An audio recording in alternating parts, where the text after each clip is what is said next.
console, online, HPG connection, online, educational module, online, all systems, nominal.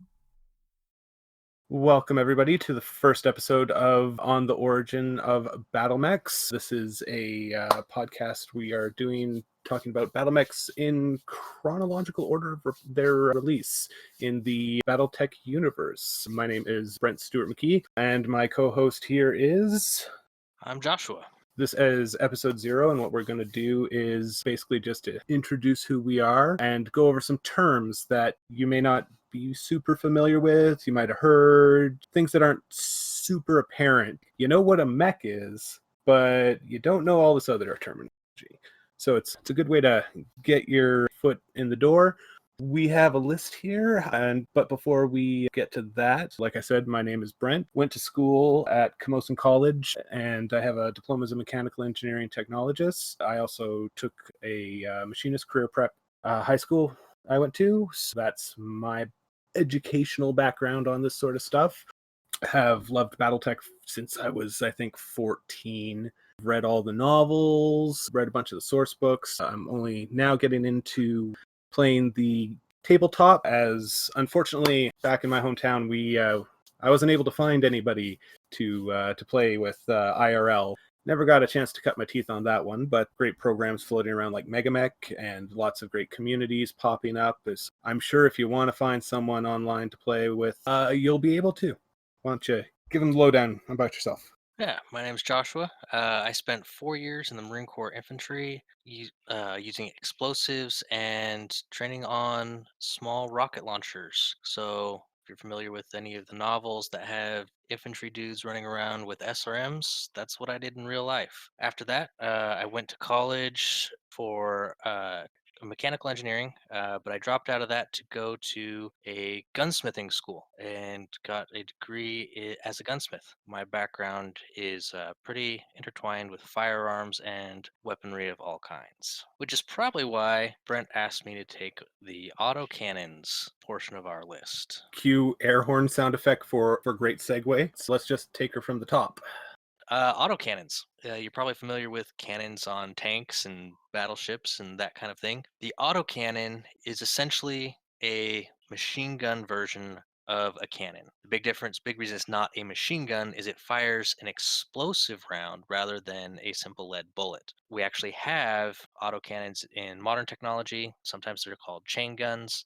It's basically a single-barreled rapid-fire cannon firing explosive shells. In the BattleTech universe, they've gone from the 25 to 40 millimeters we're familiar with today, all the way up to 150 millimeter autocannons.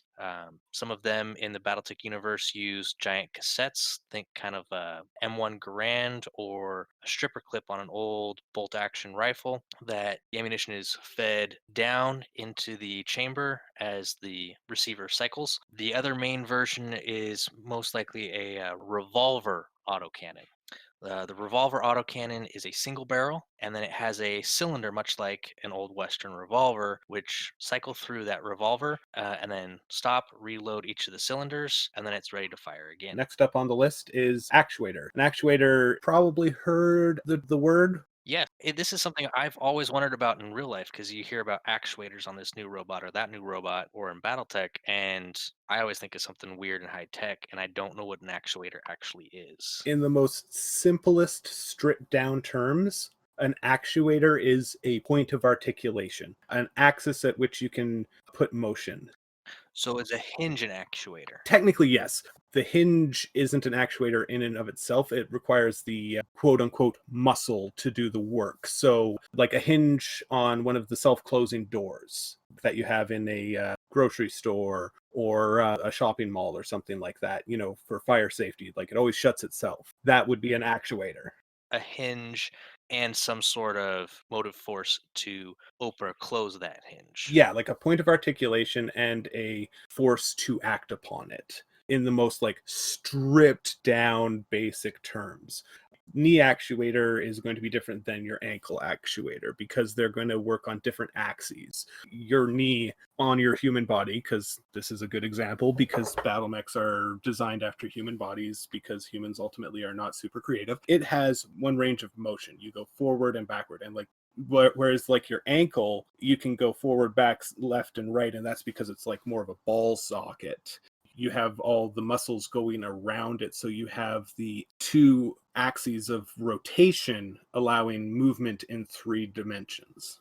Okay, cool. Like I said, I'd never actually knew what an actuator was, and now I do. It's one of those scientific terms or like tech terms that gets thrown around, and it's often thrown around in the same jargon as things like flux capacitor, which hurts me on a deep level because a capacitor stores something. Flux is change. You can't store change. Ah, but it's time travel. It's MacGuffin. But time is change, and you're storing time so you can. Look, I love Back to the Future, don't get me wrong, but like Yeah. How about we move on to AMS? AMS system. It's if you've ever seen a naval ship with a little R2D2 looking thing and a Gatling gun sticking out of it, that's an AMS. It's a whole lot of bullets being fired at a very, very high rate, 10,000 rounds a minute or more, and it's radar controlled with predictive technology to detect and calculate incoming fire, and then put as many rounds in front of it as possible and hope one of them hits. Battle value is next on your list, Brent? That's what I got. Yep. Battle value. Battle value is a very complicated mathematical system that breaks down the equipment and capabilities of every unit in the BattleTech universe and assigns them either a value or a multiplier. And then when you're creating a unit, you take all those components and their values, you add them up, you multiply them, you divide them. Sometimes you perform arcane rituals over them, and then you get the nominal utility or strength of the unit as a whole number. So, for example, we're talking about the Mackie, or it's going to be our first one, and that's got a battle value of 1,461. So you put that up against another unit with a battle value of 1,400, 1,500, and you're theoretically going to have a pretty close fight. You can also increase or decrease that battle value, changing the pilot skill. So piloting and gunnery skills will both act as a multiplier on your final battle value. So you can either bump that Mackie way up to 2,500 battle value with a really, really good pilot, or you can drop them down to 1,000 battle value with a really bad pilot. Yep. It's all in how you use the tool, right? Yep. And it helps you, when you want to say, I think a pretty standard in real life level of play, at least in my experience, has been about 8,000 battle value. Total up the battle value of all your mechs after they've been modified by piloting and gunnery scores. And you try to get as close to that 8,000 number as possible. And then you go play your buddy who's got his own list of mechs and tanks and stuff that he's also brought as close to that 8,000 point battle value as possible. And it's pretty good, but it should give you a fairly balanced fight instead of just one guy rolling up and stomping all over the other guy. Yeah, it's the anti-feel bad system. Yep. And fun fact, the original one is, as from what I understand, didn't come in until they released the clans. Before that point, most players and most source books had people balancing by tonnage, but the clans had technology that was so much better, the tonnage system no longer worked. It broke the system. So why don't you tell us about the clans, Brent? So the clans are a big, long story, which we can't get into in its entirety today and probably won't be able to get into its entirety in a single day. But the long and the short of it is they are the descendants of the Star League Defense Force. We will be discussing the Star League later in this episode, where they decided to leave after the fall and go into the deep periphery, and over 300 years they evolved, depending on how you want to air quote that, whether completely or not at all, or somewhere in the middle. Then they came back as an invading force to reestablish the Star League. I say evolved because one of the cultural aspects of them, aside from having a caste system, is that their warriors come in 2 classes, or castes, technically: Trueborn and Freeborn. Freeborn are every person that has ever existed. They are humans that have been born naturally, whether it's birds and the bees or test tube baby. They also have trueborns, which are genetically engineered, bred as part of a eugenics program, which is why I differentiate them from what we have in real life. Yeah, they're the epitome of test tube babies, created and grown and birthed. Yes, From a and cylinder. they come in 3 delicious Neapolitan flavors. You have the vanilla MechWarrior, you have the chocolate elemental, and then you have the strawberry aerospace pilot. So the mech warriors are pretty standard. They're just heightened reflexes. I think also the ability to stand pain is introduced, or at least attempted to. The elementals are a different cup of tea. They are big boys. They are what is inside elemental battle armor. They usually are a good head or so above everybody else, have several tens of kilos on everybody else. We're talking the Mountain from Game of Thrones or Andre the Giant from Princess Bride. Big boys. And then they climb into an armor shell and run at you. Aren't scared of your 100-ton mech. Because they are crazy. Yes. And then you have the aerospace pilots, which are basically they have an increased cranium, increased eye set. They kind of look, to me at least, like the traditional Area 51 alien head mapped onto a human frame that is skinny. That might have changed because I know that was how they were originally presented, but I thought I saw something recently about they were kind of going away from that phenotype because the big head and the G's would cause problems. Maybe they have, but they're still described as being very lanky, I believe.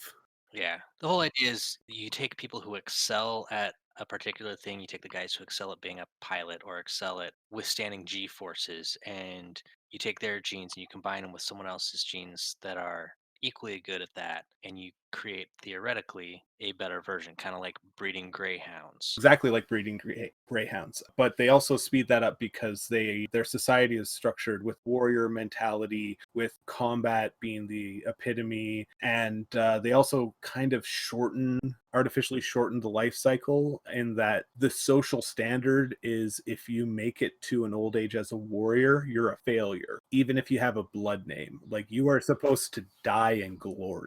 Yeah, so let's clarify that they're not genetically speeding up the lifespan. They're socially. You basically, if you hit the age of 32 and you don't have a blood name, you are a failed warrior, and you're sent to what they call Solhama units, which are the dead enders who do the scut work and garrison backwater worlds. If you have a blood name, on the other hand, and you can defend yourself in a trial position, you can stay active and as an honored warrior for years, even decades after, and that's how you get your leadership in the clans. And there are things like blood names, which obviously are a big old can of worms, which we're not going to get in today, but there might be a podcast in the future where we discuss something like that. Usually, the clan mech warrior will be piloting a mech from a command couch. Command couch, pretty straightforward. It's going to be something along the lines of ejection seat in a modern fighter aircraft, but with more futuristic gizmos, doodads. There's a lot of uncertainty about exactly how command couches and battle mech controls work. Different authors describe them different ways. The way I picture them, you've got two 6 degree of freedom joysticks, one for each hand, and that's how you can control your arms. And then you've got some sort of kind of almost bicycle pedal system for your feet to where you kind of treadmill bicycle along when you're walking. And then, as most of the novels say, you push both feet down at the same time, and that's how you activate your jump jets. But not a whole lot to talk about there. It's not all that quirky, Brent. No, but it's something that probably needed a little clarification because, like, the foot controls are not something that would probably spring to mind to people. One could say that that is a design quirk, which leads us to our next one, design quirks. So they're just random stuff on mechs. They could be anything from the mech has a cowl, which means it has more armor around its cockpit, to anything from it being a primitive design. Basically, anything that's not covered by the hard and fast construction rules. Yeah, anything that is a thing that can be codified in the. Yeah, but not part of the standard system, the Yes. standard construction rules. Hmm. For example, we haven't covered them yet, but the Rifleman and the Jaeger mech, they're really close in tonnage. They both fit in the anti-aircraft role. They're almost the same mech, but they, in order to help differentiate them, other than the slight tonnage and fire and weapon loadout, they'll have design quirks. Like the rifleman, I believe, has a design quirk that allows it to target aircraft more accurately, or the Jaeger mech does not. The rifleman has some sort of fancy radar system that the Jaeger mech does not, but it's not something that they can codify in the rules because they're not that crunchy with their construction rules. The next one is a fission engine versus a fusion engine, because that's something that's thrown around a lot and I don't think it's well known. But the long and the short of it is, when we're talking about nuclear energy right now, we're talking about fission engines, which it means splitting. We are taking an atom and splitting it and then harvesting that energy. Correct me if I'm wrong on the fission engine, Brent. We're not really splitting atoms because that's how we got A bombs. We've got some sort of radioactive material that occasionally throws off or loses an electron or something. Okay, so this is a good point of clarification. So what you have is fissionable material that naturally degrades, usually uranium, and it throws off a certain amount of radiation at a certain rate of time, which is called a half-life. Now, what we do is we refine it so we have that particular isotope in high concentrations, and then we put a lot of it together, and what happens is it creates a cascade effect. So a neutron thrown off from one particle of uranium 233 decaying will then hit another particle of uranium 233, and that will make it unstable, causing a chain reaction, which then heats up the medium that it is submerged in, which is usually water. Depending on which isotope you're using, you're either using heavy water, regular water, and then we harvest the heat using turbines usually. So basically a nuclear steam engine. Yes, which is simultaneously very interesting and kind of disappointing to me, because I feel like we should have a better way to harvest nuclear energy. But that's a different soapbox. Fusion engines are what are in BattleMechs, and they are theoretical at this point. And the idea is that you're taking, instead of having something break apart and you're harvesting the energy from the theoretical explosion, what you're doing is you're taking two bits of material and ramming them together to make a new material and a bunch of cast off energy and particles. And you're using that energy that's cast off to do whatever you're doing. These are completely theoretical at this point. They're super neat, but they also don't work and don't make any sense, because fusion engines, as we're working towards them right now, still have the problem of how are we harvesting that energy? Usually a steam turbine. None of the BattleMechs have steam turbines. Yeah, I was going to say fusion is not functional in a practical sense now, but there are a number of different reactor designs that I believe they function as a fusion reactor. They just take more energy put into them than they give back, so they are net energy loss. They're not economical. It's like we can now make gold out of lead. We have cracked alchemy.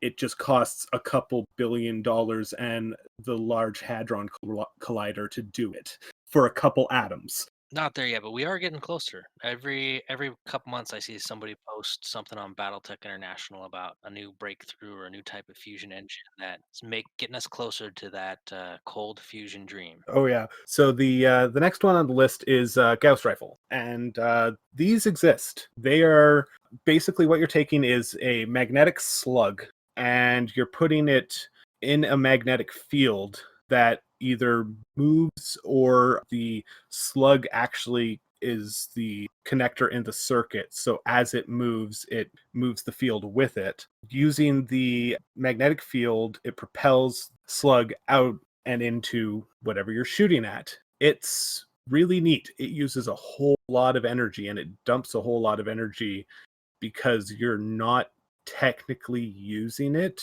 What you're doing is you are taking a massive current to induce a magnetic field, and that current has to go somewhere, which is why they have to be well grounded. But they're really cool. They don't generate a lot of heat. They go a far distance, and they make things fall over. What's not to love? Yeah. Now for that one fan where we're going to have out there, hopefully, who is going to bring it up. What's the difference between a Gauss rifle and a railgun? So this is really in the weeds. I was under the impression that a Gauss rifle is like a series of accelerators in a line, and as the round travels through an accelerator, the accelerator activates and speeds up the round.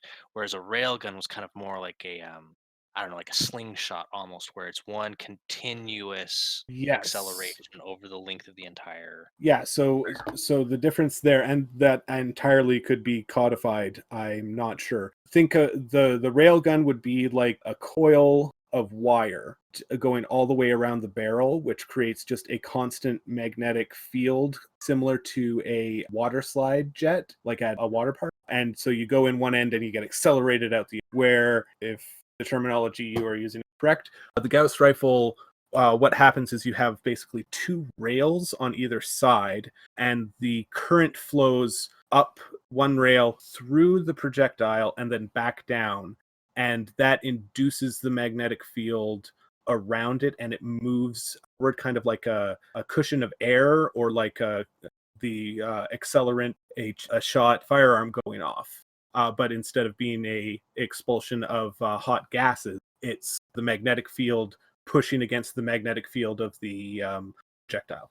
Okay, so yeah, Gauss rifles is a series of coils that fire as the round travels through them, and a railgun is it has the magnetic field passing through the projectile, and the magnetic field actually races it down the two rails and then out the front. Cool. There you go. So next up is a gyro. Probably everybody's seen a gyro. It's pretty common to have those little, not spheres, but rings of metal that you can like spin a couple of them, and then the outer ones are attached to a handle, and you can move it around, and you see how the inside one doesn't actually move. Or a more common example nowadays might be how camera crews work with steady cams, so that if their hand moves up to the side, or the camera stays level. Those are gyros in the strictest sense. The gyros in mechs are obviously much larger and much more powerful and have a lot more force behind them, which is why when they get damaged, they rip themselves apart. And most of the rest of the mech. We're talking like a kind of like a top, except Yes. in a battle mech, it's Gyros use centrifugal force to maintain a center of balance, basically. And the neural helmet, which we will cover in a little bit, is what the MechWarrior uses to calibrate that to what they need to stay upright. might as well just move on into that neuro helmet now. So the neural helmet is it's a helmet, hooks up to your neurophysiology, and uses your center of balance to calibrate the gyro. Kind of like an EEG machine in a hat. From my understanding, a gyro, once you point it in a direction, it'll stay in that direction. So it needs to know which way is up, and that's really what the neuro helmet is telling it by using the Mech Warrior's sense of balance. That is correct.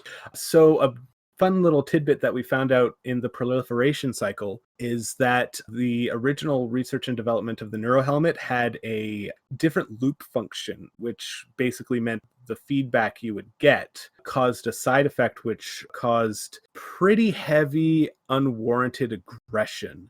Also dovetails into why when mech warriors are being trained, they get pretty heavy psych evals and like testing and everything. Like, aside from the fact that you were on a walking death platform, you want that person to be accountable, even if it's just to you. You don't want them to have a psychotic break or anything. I mean, that's interesting given how many pirates and just how bloody and horrific pirates in the BattleTech universe are. Maybe that side effect hasn't been entirely stripped out, Maybe if it's not calibrated properly, there can still be an effect of some sort. or they're psychologically unsuited. They've got their brain patterns don't mesh with that EEG input. Yeah. So next up is heat sinks. Yeah, heat sinks are pretty straightforward. If you've ever cracked open a car or a computer, heat sinks are just basically a coil of a series of piping with some sort of liquid running through them. Usually, I think it's liquid nitrogen in the BattleTech universe, and then it runs to some sort of outer area where it can bleed off the heat it's picked up circulating through the system into the atmosphere. In your car, that's a radiator. On your CPU, that's the little aluminum fins sticking up off the CPU there that the fan mounts onto. In BattleTech, it's a heatsink. The Star League, another mention there, they developed a better version. Takes up 3 times as much space in a mech, but it's so effective it will get rid of twice as much heat as your standard heatsink. Basically, it's a bigger radiator that doesn't weigh more; it's just larger. And then the clans took that double heatsink and they figured out how to make it even more effective. And it's now only twice as large for the clans as a standard heatsink. So inner sphere is next. And what is the inner sphere? Well, the inner sphere is basically what is considered mainstream colonized space. It is the areas where you have reliable hyperpulse generator, which is how each star system communicates with each other aside from snail mail. It's usually within one of the great houses. Usually, sometimes you have like independent planets or things like the Chaos March, which are a thing in and of themselves. But it's basically just the areas you would think of as established nations. Civilized space, kind of like the way Europe viewed itself in the 1800s. Center of civilization, the center of economics, the center of industry, center of learning. Except for the Taurian Concordat out in the periphery, where we have a better education system than pretty much anybody in the Inner Sphere. While we're talking Inner Sphere, let's go ahead and talk Star League, because that was the player in the Inner Sphere for 200 years. The Star League, as referenced before, the Star League was the UN peacekeeping, overwhelming governing body, which was established by the Terran Homogeny way back in the day. It is considered to be a golden age, but there is also a lot of explicit revisionist history in the text in that, yes, this was a golden age for some, the not some, I should say, would be the periphery. So they built up a large military force. They developed first battlemechs because basically once the Star League came around, the Star League was the Terran Homogeny. And then they were around and governing for, I think it was just shy 300 years until there was a very bloody, very bad coup by Stefan Amaris. And that is like the clans, a very big story for another day. But he was a giant, insane, terrible person who ruined everything and basically destroyed the strongest nation in the Inner Sphere from the inside. 210 years. 210, okay. Yep. And his actions led to the fall of the Star League, which then led to the other great houses in the Inner Sphere gobbling up the Terran Homogeny, or what was left of the Terran Homogeny, and the Star League Defense Force leaving because they saw the clear war in the future and were like, nah, this is not what we want. Yeah, so that's the short of the Star League. They were this golden age of technological development, but it came at the point of a sword, and lots of technology from then was lost during the Succession Wars, which were the wars that came after it, where lots of humanity bombed each other into oblivion. Lasers. I think you're up on lasers, Brent. Lasers. The laser we have in real life, just more powerful. Laser, if you don't know, is an acronym. It stands for, and I'm going off memory here, light amplification. Stimulated emissions radiation. I believe that's correct. The stimulation is what I forgot. Yes. So it's just a more powerful laser that will melt armor off a mech at hundreds of meters. And then it comes in more specialized varieties like pulse lasers, which do more damage, but they come with the trade-off of more heat. But they also have a benefit of being more accurate. You have ER lasers, which means extended range. They also generate more heat. You get longer distance, but you also get a chance for a higher critical. I've got MechWarriors. Yep. Next. Pretty straightforward. Those are the guys we were talking about earlier who sit between the Neuro Helmet and the Command Couch. In a lot of the lore, they're the elites. They come up almost as like squires in the old. BattleTech has a very Arthurian or knight sort of mentality around mech warriors, especially in Valerian Alliance or Lyran Alliance. Sorry. Yeah, I've been saying it wrong for over a decade because I only ever was the person who read these books. It takes a while to unlearn that. The Federated Sons, also the Free World League. And there's the Free Worlds League actually had the Knights of the Inner Sphere. Yep, that's what Devlin Stone based his off of.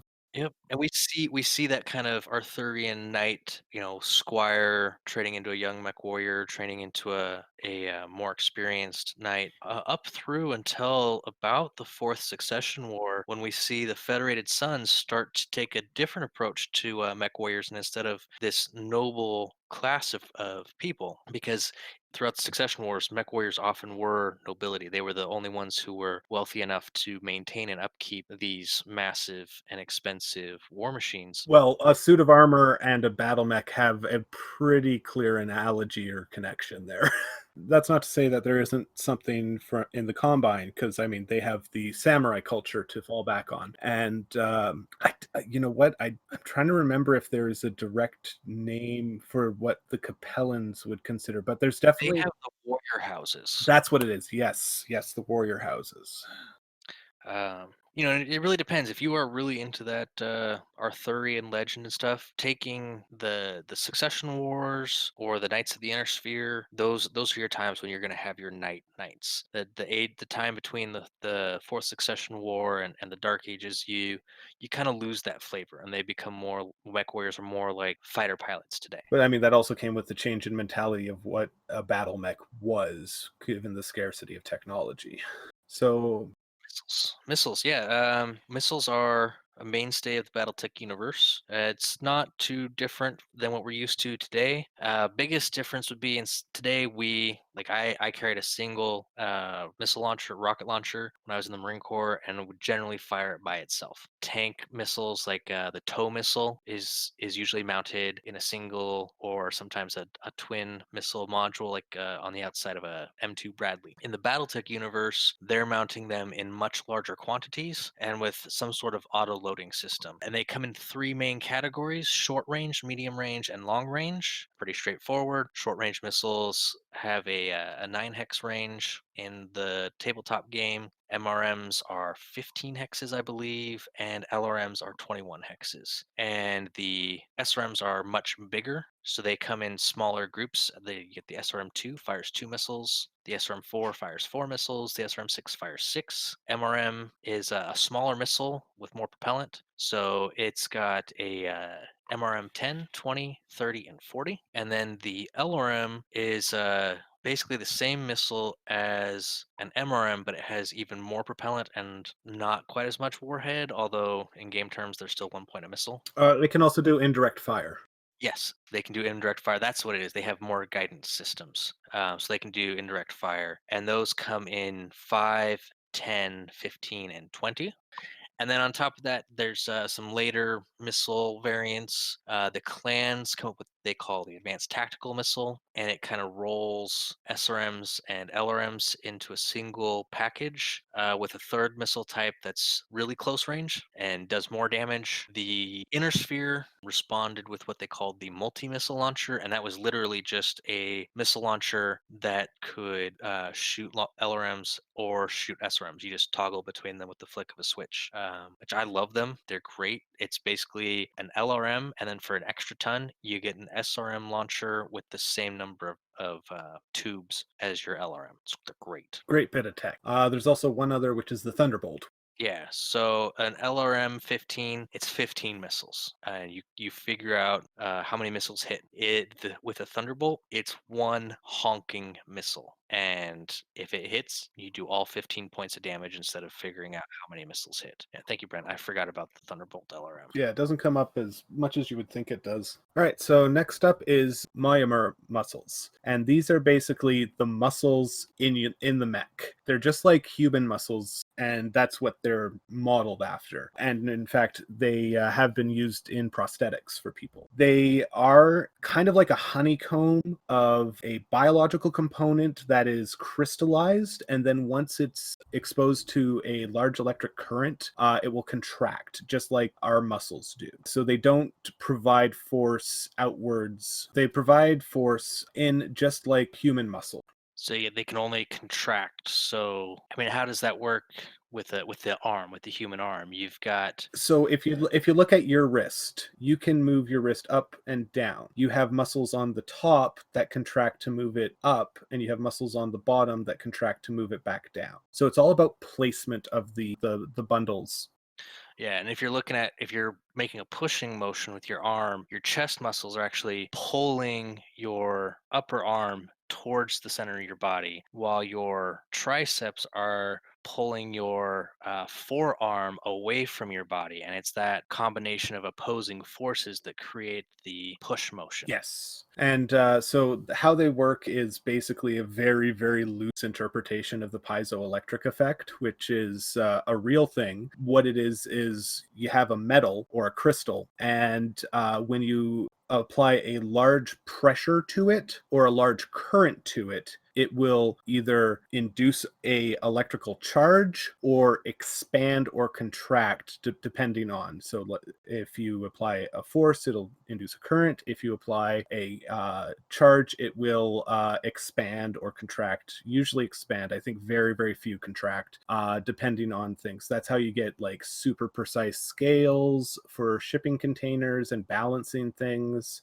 Yeah, and that's the idea. Again, very loose interpretation. Yeah, it's interesting because I don't have the same background you do, so I'm not familiar with the piezoelectric effect. So I always just figured my arm muscles were basically a string of electromagnets on some sort of wire, and you fire that electrical pulse, activate all the electromagnets, and that's what contracts the muscle and pulls it in tight. Interesting. That's actually what they have. We have those right now, and those are linear actuators.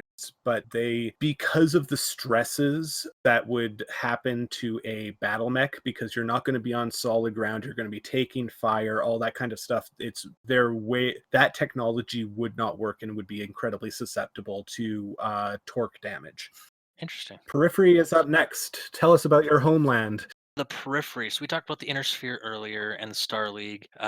Periphery is basically everywhere that the inner sphere considers not part of the inner sphere. It's everything around the inner sphere. If we're looking at again 1800s Europe, Europe is the inner sphere. Australia, Canada, the U.S. These are all periphery nations. They're not major players. They're not major powers. That's what the periphery is. It's not what the civilized center of humanity considers civilized. And an important note is that there are parts of the periphery that are actually more advanced than the inner sphere because they didn't lose the technology during the succession. Yeah. So you've got in the periphery, your four major long-term nations are the Outworlds Alliance, the Taurian Concordat, which is actually the oldest contiguous nation in the BattleTech universe. It was founded shortly after the Free Worlds League, but because the Free Worlds League dissolved in the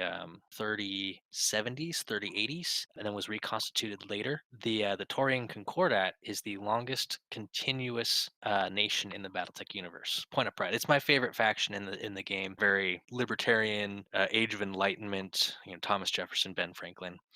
Magistry of Canopus, home to the only matriarchy in the known to exist in the BattleTech universe, and then the Rimworld's Republic, which is where Stefan Amaris was from, and was destroyed during the Star League Civil War.